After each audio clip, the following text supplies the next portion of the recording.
En nuestra sección Maleta Emocional exploramos los sentimientos y desafíos que trae consigo la migración. Hoy nos acompaña la psicóloga Melina de Bernardo para hablar de un tema clave: migrar con hijos. Cómo enfrentarlo, qué emociones surgen y cómo gestionarlas. Bienvenida, Melina, ¿cómo estás? Bien, muy contenta de estar de nuevo acá, Dianela. Muchas gracias por invitarme de nuevo. Mira, que ahora estamos con nuevos colores. No, esto es con impresionante, todo cómo está creciendo, me encanta. ¿Verdad que sí? Sí, sí, vos estás preciosa con ese nuevo look, así que te felicito. Ay, me encanta, porque ahora yo creo que es la crisis de la edad que me ha dado. De los 40, ¿no? Sí, de verme más joven de lo normal. Bueno, pero igual ahí medio adolescente. Lo importante es que vos te sientas bien con vos misma, que uno tiene que mimarse, tiene que ir a la peluquería o a donde quiera para sentirse bien con una. Eso es lo importante. Bueno, hoy vamos a hablar de un temita que es tela, que tiene mucho que decir porque migrar ya es complicado y ahora migrar con la familia, con los niños, sí, tiene un impacto porque a ver, dependiendo también de la edad que tiene el niño, que si es pequeño, que si es adolescente, que si... Eso es, Dianela. La verdad que cuando nosotros tomamos la decisión de emigrar, ya como hemos hablado en otros programas, es una situación muy difícil y muy compleja, pero cuando migramos con hijos, la realidad es que ellos no toman la decisión de emigrar. Claro. Están secuestrados. Están un poquito secuestrados, o sea, es una decisión que se toma en la familia, pero en general son los padres los que toman la decisión. Y en muy pocos casos, salvo que los hijos sean adolescentes más grandes y que se pueda consultar, no es una decisión de ellos, es una decisión de los padres, que los chicos vienen consigo mismos. De todas maneras, incluso cuando, en este caso de los chicos más grandes, que pueden entender, que pueden participar de la decisión, el duelo migratorio ocurre de la misma manera. O sea, los niños igual tienen duelo migratorio. Totalmente. Incluso peor porque no lo han decidido ellos. Claro. Lo han decidido sus padres y a lo mejor tenían en el cole sus amiguitos. Sus amigos, su abuela, su tía, sus primos. O sea, su contexto que era su lugar seguro, ¿no? Y de repente los estamos llevando a otro país, a otro contexto. Entonces tenemos dos casos diferentes. Tenemos por una parte los chicos que son chiquitos, entonces no es lo mismo migrar, como vos decías al principio, con un niño de 3 años que con un hijo de 15. Claro. No es lo mismo, son distintas etapas. Incluso de 8, ya de 8, entre claro. 8 y... Por un 15, lado, sí tenemos esta cosa de que la adaptación a lo mejor es más rápida, porque sí es cierto que es más fácil hacer amigos a esa edad, como que uno empieza el momento de la amistad, ¿no? En la niñez, en la adolescencia es cuando uno empieza a construir esas anécdotas del futuro de esa etapa. Entonces, por esa parte es más fácil, pero también ocurre de que, por ejemplo, nos podemos encontrar con niños chiquitos que hacen un retroceso, una regresión, ¿no? Que empiezan a hablar de nuevo como bebés, o se hacen pis en la cama, o vuelven como a esas etapas y no sabemos bien qué está pasando. ¿Y eso puede ser consecuencia del duelo migratorio? Puede tener que ver con eso también. Puede tener que ver con que están extrañando, a lo mejor ha pasado de situaciones donde el niño la madre no sabía si era porque tenía la cama distinta o la habitación distinta, y en realidad cuando el niño pudo expresar tenía que ver con que extrañaba a su abuela. Que era su persona también de cuidado y que de repente ya no lo está, que ese también es otro tema, ¿no? Claro.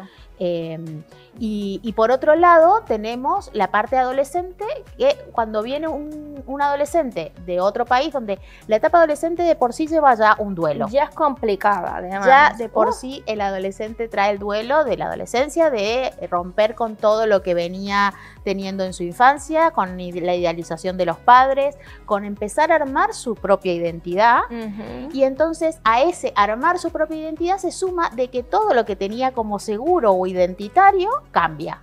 Ya. Porque viene a otro país donde se manejan otros códigos, donde hay otras relaciones. Demasiados inputs. Claro. Y encima es una etapa muy vulnerable la adolescencia y muy propensa a tener como lugares que son inseguros. Entonces, por ese afán de pertenecer a un grupo, sí puede ser complicado. Entonces sí es importante que los padres puedan estar atentos a eso. ¿Qué recomendaciones les das tú a los padres que emigran, por ejemplo, con un adolescente que ya es una etapa complicada de un hijo o de una hija, además con todos los cambios que lleva hormonalmente, todos los cambios que lleva a nivel personal, migratorio, de lenguaje, de colegio, de estudios. De códigos relacionales también, ¿no? Que es diferente. Muchas veces no nos damos cuenta, ¿no? Ahora que justo está esta serie de adolescencia que está a tope con eso, hay códigos que incluso los adultos no terminamos de entender que se manejan en la adolescencia y que está bueno escucharlos.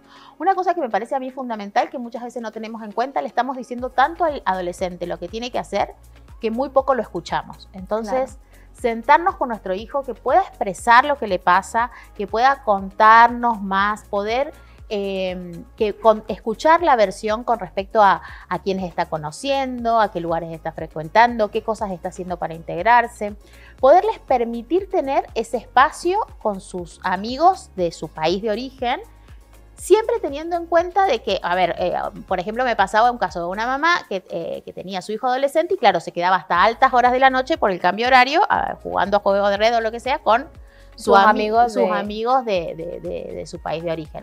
Entonces, está bien esto, a mí me parece que es importante que puedan mantener sus vínculos, pero también es importante que puedan vivir en el aquí y ahora con el horario local. Entonces, poder hacer un equilibrio entre eso, de que puedan hablar en horarios que son comunes a ambos lugares, que no sea, si alguna vez se queda hasta tarde está bien, pero no siempre. También puede pasar en la adolescencia que a veces es como que sienten una deslealtad al grupo de pertenencia de su país de origen a hacer amigos nuevos, ¿no? Como... Sí, que dice, bueno, estoy traicionando a mi mejor amigo, ahora tengo un mejor amigo aquí o una mejor amiga. Claro, entonces les cuesta vincularse, les cuesta poder empezar a hacer nuevos vínculos y demás. Pero por eso te digo, a mí me parece que una de las cosas más importantes es poder escucharlos, poder hablar, poder transmitir tanto con los niños más chiquitos, con los más grandes, poder decir como mamá, ay, yo extraño muchísimo las milanesas, ¿vos qué extrañas? Extraño muchísimo a la abuela o extraño muchísimo a mis amigas, como darle permiso a esa nostalgia o a que puedan hablar de lo que les está pasando con respecto a su propia migración, ¿no? Bueno, también estamos hablando de los hijos, pero hablemos de los padres, ese sentimiento de culpa de que te has traído a tu niño, le has cambiado todo su mundo. Sí. Y que ahora le cuesta adaptarse, por ejemplo. ¿Qué consejo les das? Y a ver, sí, es cierto que la migración tiene esta cuestión de duelo, pero también es una experiencia interesante de vivir, ¿no? Poder tener que tu hijo pueda conocer otra cultura, que pueda estar en otro lugar. Esta es una decisión que siempre se hace pensando en lo mejor, ¿no? Ya sea ya hemos hablado de que hay distintas causas de la migración que no siempre son elegidas, a veces son forzadas, pero siempre es para tratar de vivir mejor y en razón de eso. Entonces, por ahí es cierto que la culpa no sirve para nada. Poder ver qué hacemos con el aquí, el ahora y con la protección a futuro que tenemos con nuestros hijos, ¿no? Y por otra parte, otra cosa importante que no me quería olvidar es el tema de la red que tenemos. Sí. Que en general, en nuestro país de origen, nosotros tenemos una red, ¿no? Nuestra vecina con la que dejamos a nuestros hijos cuando nos vamos, nuestra madre, nuestra tía, nuestra prima, sí. O lo que sea. Y de repente, no, muchas veces no se tiene en cuenta de que que van a ir a otro país donde esa red no va a estar. Y que hay que tener esas personas a quien acudir cuando lo necesitamos por cualquier cosa.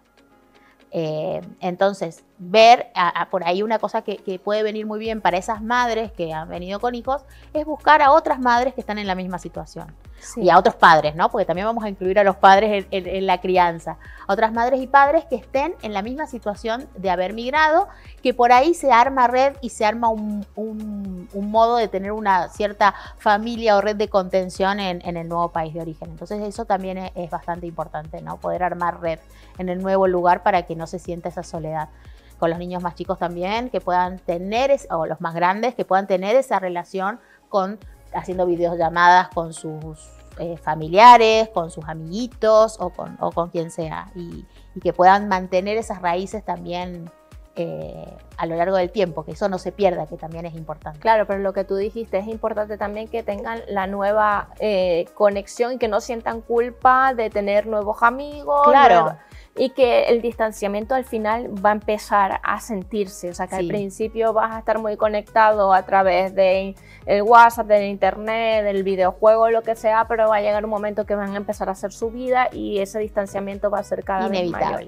Es inevitable como nos pasa a los adultos, ¿no? Que no es lo mismo, las relaciones nuestras que tenemos en nuestro país de origen, por supuesto que volvemos y sigue como si nada, pero nos perdemos el cotidiano y eso se va perdiendo, entonces... Y cuando son chiquititos, por ejemplo de 2, 3 años, que prácticamente todavía no tienen mucha conciencia y ya se adaptan, por ejemplo aquí en España se habla en español, pero por ejemplo en Estados Unidos yo tengo un sobrino que se fue con 3 años y el castellano lo ha perdido bastante porque todos sus estímulos estaban en inglés. Y eso va a depender de los padres y de que puedan tener espacios donde se sigue hablando el idioma en la casa, donde siguen manteniendo eso, pero, o sea, sí es cierto de que para los niños es mucho más fácil aprender los idiomas nuevos, es mucho más fácil la integración, por esto mismo que te digo, no es lo mismo que una tenga que ir a decirle de adulta a otra persona, ¿quieres ser mi amiga?, que en el patio del colegio poder hacerlo jugando con otros amigos, ¿no? Claro. Pero, o sea, que no dejen de darle a los niños su arepita, su no sé qué, su milanesa, para que no sientan que son totalmente ajenos a sus raíces, ¿no? Más que para que ellos no lo sientan, para que no lo pierdan, para que en el futuro ellos sepan de dónde vienen, porque es parte de ellos, ¿no? Y también para que ese idioma materno que tienen no quede afuera. Entonces, por ahí hablar en casa en el idioma que hablan sus padres, o su madre o su padre, porque a veces es uno de los padres el que es local, entonces no lo tiene, pero que eso no se pierda, sí suele ser, sí es importante. Es importante porque son las raíces y tienen que ver con la identidad de los niños, que es importante conservarla en el futuro. Si en algún momento hay un hijo adolescente que tiene problemas de adaptación, no está con problemas, no quiere adaptarse al nuevo entorno porque se siente que lo han secuestrado, ¿qué consejos le puedes dar a esos padres? ¿Qué pueden hacer? ¿Deben acudir a un psicólogo? ¿Qué deben de hacer? Un psicólogo, por supuesto, que puede ayudar. Sí es importante que el chico quiera ir.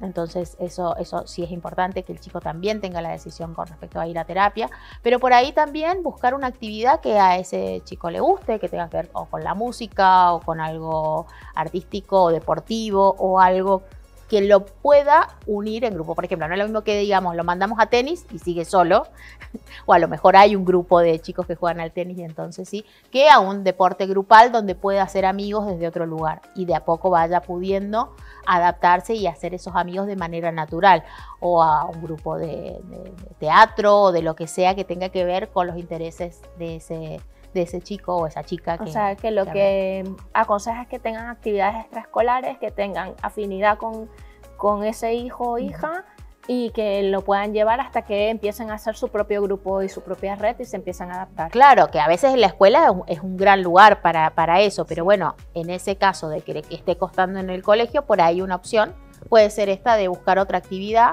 en el barrio, a lo mejor algo que tenga que ver en el centro cultural o demás, que pueda hacer este niño, este adolescente, para sentirse más integrado y ser parte de a poquito al nuevo lugar y al nuevo entorno. Pero como digo, siempre la comunicación, siempre poder hablar, dejarlos que se expresen, escuchar lo que tienen para decir y a partir de ahí, de algún modo, en algún punto esto se acomoda, no es algo terrible, sí es algo a tener en cuenta.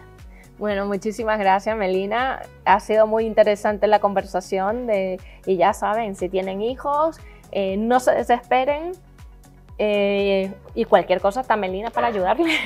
Cualquier cosa pueden consultarnos, pueden escribir en las redes o pueden buscar a un psicólogo de confianza. Y lo podemos tratar en el próximo programa. Si nos escriben problema. Allí en las redes, nosotros podemos hablar de eso. Muchas gracias, Melina. Hasta la próxima. Gracias a ti. Hasta luego. Llegamos desde el otro lado del charco. ¿Saben cómo nos ponemos?